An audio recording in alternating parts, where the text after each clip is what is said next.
Hello అండి. ఇవాళ driver licence download చేయడం ఎలాగో చూద్దాం. ఫస్ట్ వాహన్ సేవలోకి వెళ్ళండి. ఈ వెబ్సైట్ లింక్ వచ్చి పరివాహన్.gov.in ఇలా వస్తుంది. సో దీంట్లో ఆన్లైన్ సర్వీసెస్లోకి వెళ్ళి డ్రైవింగ్ రిలేటెడ్ సర్వీసెస్ కొట్టండి. సో ఇలా పాపప్ వస్తుంది. ఈ క్లోజ్ చేసినాక కొంచెం కిందకు వస్తే మన స్టేట్ సెలెక్ట్ చేసుకోవాలి. సపోజ్ ఏపీ అనుకోండి, ఆంధ్రప్రదేశ్ సెలెక్ట్ చేసుకోండి. సో ఇలా మనకి కావాల్సిన అన్ని సర్వీసెస్ ఇక్కడ ఉంటాయి.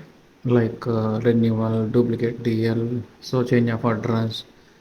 బట్ ప్రజెంట్ మనకైతే కావాల్సింది డ్రైవింగ్ లైసెన్స్ డౌన్లోడ్ కదా. సో ఇక్కడ డ్రైవింగ్ లైసెన్స్ ఉంది కదా పైన. సో దీంట్లోకి వెళ్ళి ప్రింట్ డ్రైవింగ్ లైసెన్స్ అనే ఆప్షన్ చూడండి, ఫోర్త్ ఆప్షన్. సో ఇది సెలెక్ట్ చేసుకోండి.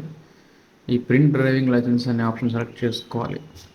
చేసుకున్న తర్వాత దీంట్లోకి వెళ్తే application number, date of birth అడుగుద్ది. మన అప్లికేషన్ నెంబర్ వచ్చేసి మనకి ఆల్రెడీ అప్లై చేసినప్పుడు ఇస్తారు. సో అప్లికేషన్ నెంబర్ తోటి ఇక్కడ అప్లికేషన్ నెంబర్ టైప్ చేయండి, తీసుకోండి. అండ్ నెక్స్ట్ వచ్చేసి date of birth. So me date of birth ప్రకారం డేట్ ఆఫ్ బర్త్ చేస్తే సబ్మిట్ చేసేయచ్చు. సో ఫైనల్గా మనకి డౌన్లోడ్ అయిపోయింది.